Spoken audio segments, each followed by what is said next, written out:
A caveat I always give when we talk PFF, it's a metric, not the metric. It's something to consider. It should not be looked at as a be-all, end-all, like the thing by which everything is measured, standard, and judged. But it's something to consider. A few things on the offensive side that I want to talk about first that just jump off the page when you look at the Florida game. Highest-rated player offensively for LSU for the second time in 3 weeks is Garrett Nussmeier. And I know there's a lot of people that are displeased with the offense right now. And I get that. I do. We all, me included, we all had grand expectations for this offense. And be it Nuss's torso, protecting the offensive line, conservative play call because of how they're structuring things, just going against really good defense, whatever, it hasn't looked good. But Garrett Nussmeier was the highest graded player on Pro Football Focus in this game with a 76.9 overall grade. Followed by Caden Durham, Xavier Thomas, Braylen Moore, Paul Mbenga. Now, don't lose sight of that because that's something we got to spotlight. Braylen Moore graded out at a 68.6. I'm not telling you that's incredible. But for a guy that a week prior suffered a high ankle sprain, and yes, Brian Kelly confirmed Monday it was a high ankle sprain, like we told you last week, suffered a high ankle sprain, was limited throughout the week, taped it up, shot it up, went out there and gave it his all, and was your highest graded offensive line. Now, you could say that's a referendum on the offensive line. I say that's a hell of an attaboy to Braylen Moore for getting out there and gutting it out and getting it done. But how about Paul Mbenga? Braylen Moore's overall grade was a 68.6. Mbenga was at a 64.0. And you may look at that and go, which point? A year ago, and this is to illustrate a point that I often say about players are allowed to improve. Teams are allowed to improve over the course of a year, over the course of a season, over the course of a week, however.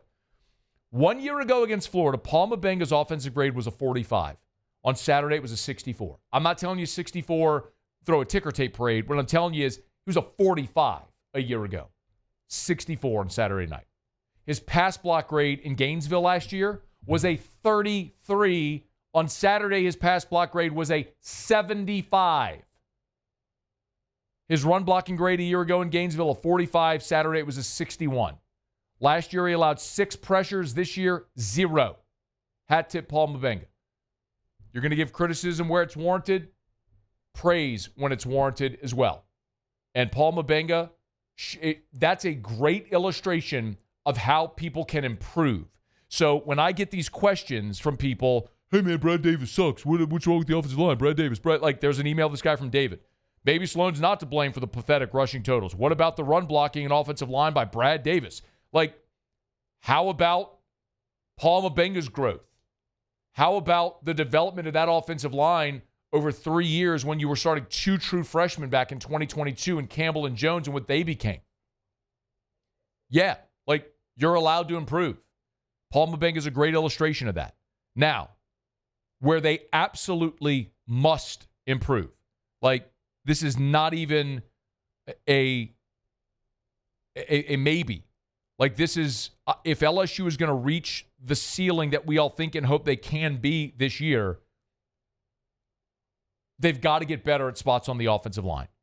When you look at pass blocking grades, Braylen Moore was a 78. Paul Mbenga was a 75. Tyree Adams was a 73. Josh Thompson was a 59. Weston Davis was a 32. That's the right side of your line. That's a problem. The run blocking grades, Braylen Moore, as we said, 68.7. These were not very good. Mbenga was at a 57. Weston Davis a 50. Josh Thompson a 50. Tyree Adams a 50. Cohen Eccles a 50. That's a problem. Now, my contention is those are very talented players. Do you remember whenever we talked about the offensive line through fall camp, which was every day, right? I mean, listen, I'm really sincerely not trying to be contentious here, I promise. No matter if you're on guard because you disagree with me, just please hear me out here because I think we'll agree on this. I promise you I'm not being contentious here. We all talked about the offensive line every day in fall camp, right? Didn't we? 5 new starters, different positions. How are they doing? It was the question we talked about. And if you followed our camp reports, I said over and over and over again, when they would do the individual drills, right, the one-on-one pass rush drills, the offensive line won a ton of those against a great defensive front, which we now see as a great defensive front.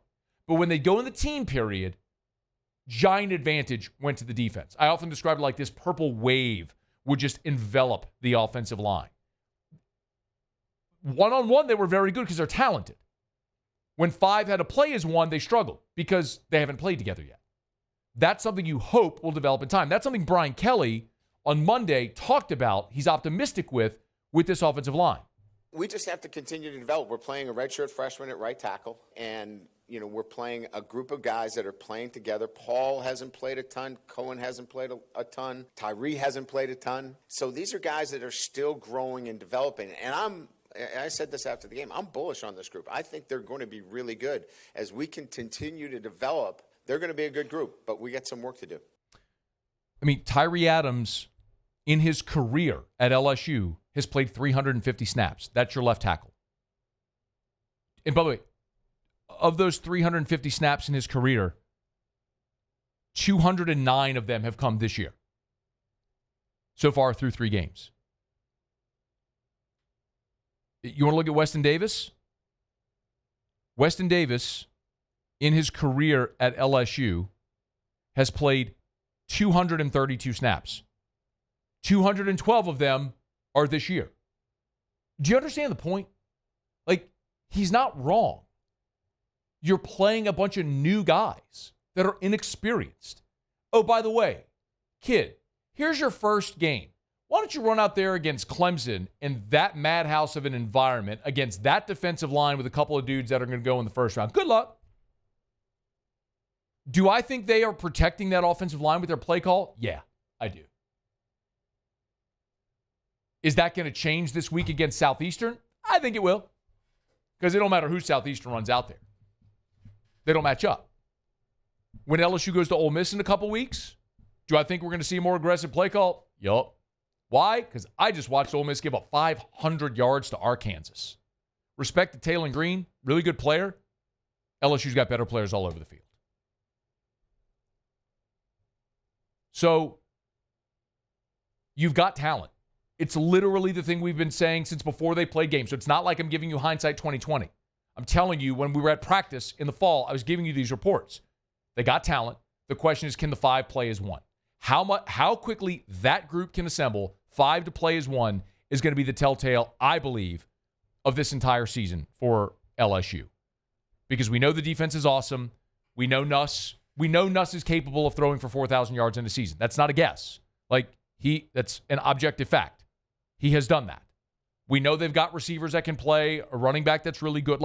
We know all that. How quickly can that offensive line 5 play as one at their peak level? That'll determine what this team's success or failure will be this year. Flip it over to the defensive side of the ball.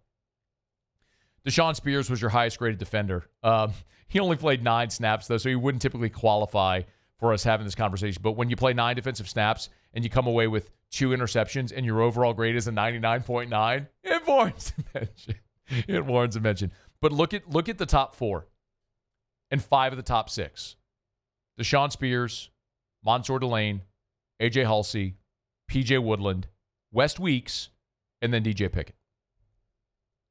5 of your top 6 are defensive backs.